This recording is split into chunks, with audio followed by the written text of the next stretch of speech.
한편 한국의 국민 간편식 라면 업계에도 새바람이 불고 있습니다. 충북 진천에 자리한 면 공장에서는 기존 라면에 도전장을 내민 건강면을 생산하고 있는데요. 저희가 이제 이 쌀가루로 쌀면을 만들어서 컵라면을 만들고 있기 때문에 오로지 쌀가루만 들어간 컵라면을 만들고 있습니다. 일반 면으로 만든 컵라면이 아니라 쌀로 만든 면으로 컵라면을 만들고 있습니다. 쌀면 작업의 시작은 반죽. 밀가루와 전분이 전혀 포함되지 않은 순수 쌀가루를 반죽기에 넣어줍니다. 하루에 한 번 뽑을 때 13반죽씩 뽑기 때문에 총합 52포대로 옮깁니다. 쌀가루에 소금과 각종 배합 재료를 넣은 뒤 물과 섞어주면 재료 준비는 끝.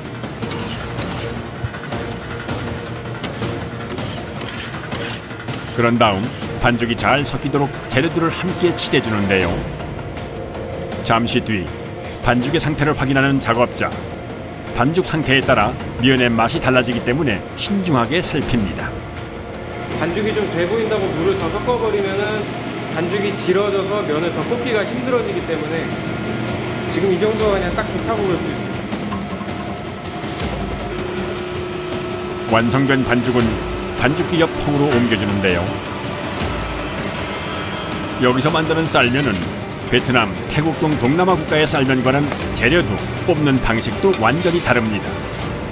우리나라에서 생산되는 쌀은 이제 품종이 자포니카종이라고 살기가 강해요. 찹쌀같이. 그래서 가래떡 볶듯이 반죽해서 가열하고 압출 성형이라고 하는데 이제 뽑아내는 그런 형태의 쌀인데 좀 많이 까다롭고 어려워요. 예민하고. 그래서 날씨, 온도 그리고 이 안에서의 모든 조건들이 되게 좀 민감하게 반응을 합니다.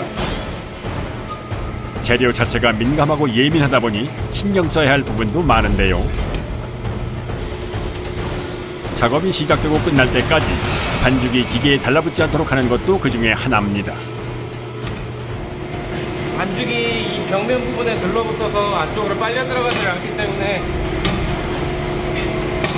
가운데로 모아서 빨려 들어갈 수 있게끔 긁어주는 겁니다. 쌀 반죽이 찰기가 워낙 강해 작업자가 도와주지 않으면 기계 안에서 반죽이 겉돌기 때문입니다.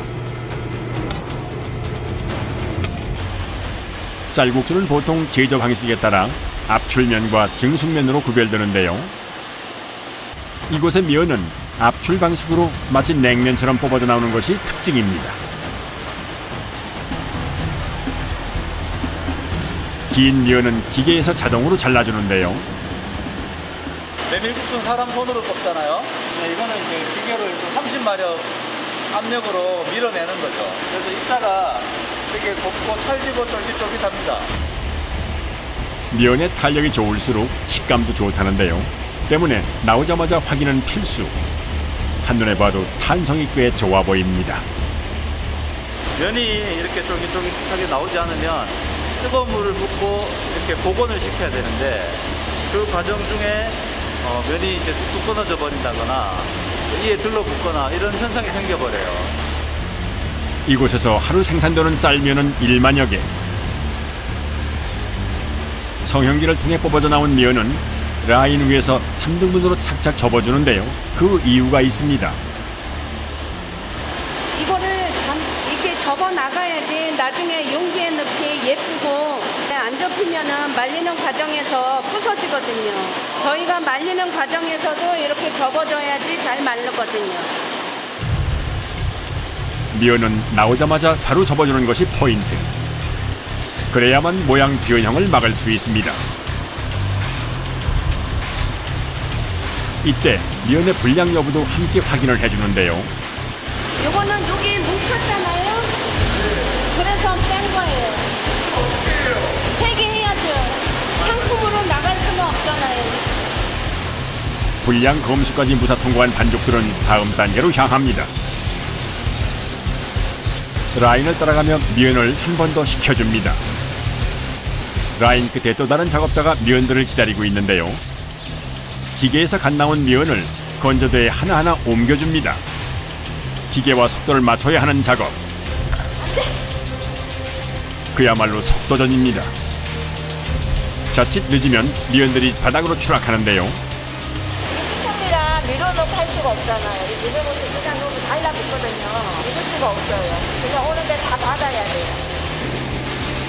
건조대로 옮기는 것도 요령이 필요합니다.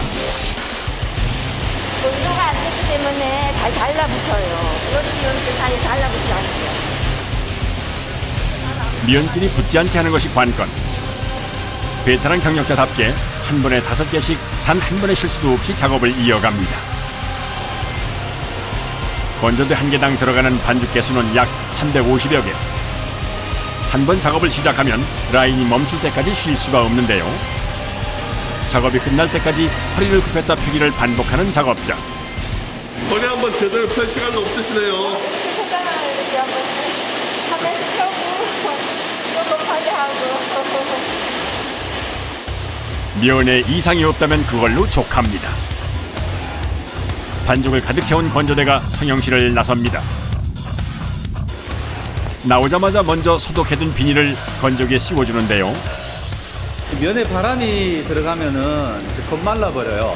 그래서 나중에 건조 과정에서 면 분리가 잘 되지 않습니다. 그러면 속은 말랑하고 겉은 말라버리고 이런 걸 막기 위해서 공기 흐름을 좀 차단시키기 위해서 이렇게 씌웁니다. 면이 향한 곳은 냉장실. 라면이 밀가루를 튀겨내는 방식이라면 쌀면은 자연 건조를 통해 완성됩니다. 여기 이제 냉장 숙성을 하는 숙성실입니다. 아, 면은 숙성해야 돼요? 네. 입자가 더 탄탄하고 촘촘하게 이제 만들어집니다. 저 쫄깃한 식감을 이제 숙성을 통해서 더욱더 이제 극대화시키는 거죠. 하나의 쌀면이 만들어지기까지 걸리는 시간은 대략 일주일. 간편식의 이름을 달았지만 정성은 일반 음식 못지않습니다.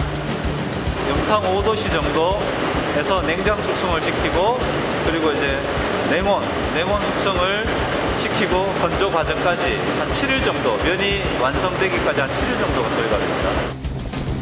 일주일 후 과연 쌀면은 어떻게 변신을 했을까요? 작업자에겐 가장 기대되고 긴장되는 순간. 한눈에 봐도 일주일 전과는 확연히 달라진 모습입니다. 지금 각 면끼리 면 풀림이 가닥가닥 잘 돼 있고 그리고 면에 입자가 크랙이 전혀 발생하지 않고 있어요. 그러면 이제 일단은 건조가 아주 잘 된 거죠. 다행히 작업자에게도 합격입니다. 이제 포장을 시작할 차례. 그런데 포장은 뒷전. 작업자들이 아무런 말 없이 건조된 면을 계속 살펴보기만 하는데요. 뭔가 심각해 보이는 작업자. 면에 무슨 문제라도 생긴 걸까요? 면이 건조 과정에서 온도가 안 맞아서 너무 과하게 건조가 돼서 면이 부스러질 수 있거든요. 그래서 그것들을 한번 살펴봐 주는 거예요. 포장에 앞서 면의 상태를 다시 한번 확인하는 작업입니다. 면 바깥쪽부터 안쪽까지 꼼꼼히 살펴보는 작업자. 만약 불량이 판명되면 따로 분류하는데요. 작은 불량도 용납할 수 없습니다. 이거 같은 경우는 숙성이 좀 과하게 되면서 속 안에가 숙성이 되다 못해 발효가 돼버려서 이제 속 안에가 붉어지는 거거든요. 딱 보기엔 별 문제 없어 보이는 면발. 베테랑 작업자의 눈을 피해갈 수는 없었는데요. 면 색깔이 살짝 노래진 게 불량 원인입니다. 먹어서 몸에 이상 지장도 없고 하지만 이제 색이 붉어졌기 때문에 그걸로 인해서 소비자분들에게 불쾌감을 줄 수 있어서 그렇기 때문에 따로 빼놨다가 나중에 다 폐기 처분을 하는 겁니다. 음식이라 더욱 엄격할 수밖에는 없습니다. 검수가 끝난 뒤 본격적으로 포장을 시작하는 작업자들. 용기 안에 면과 스프를 넣고 뚜껑을 닫아주면 마무리. 오늘 하루 작업량은 3,000개. 최근 주문량도 빠르게 늘어나는 추세입니다. 작업이 끝나고 공장도 한숨 돌릴 시간. 사무실에선 쌀면 준비가 한창인데요. 오늘의 간식은 직접 만든 쌀면입니다. 가끔 함께 먹고 맛에 대한 의견을 나누기도 한다는 직원들. 항상 본인이 먹는다는 마음으로 작업에 임합니다. 많이 정성 들여서 만든 거다 보니까 사람들이 맛있게 드셔주시면 가장 기분이 좋죠.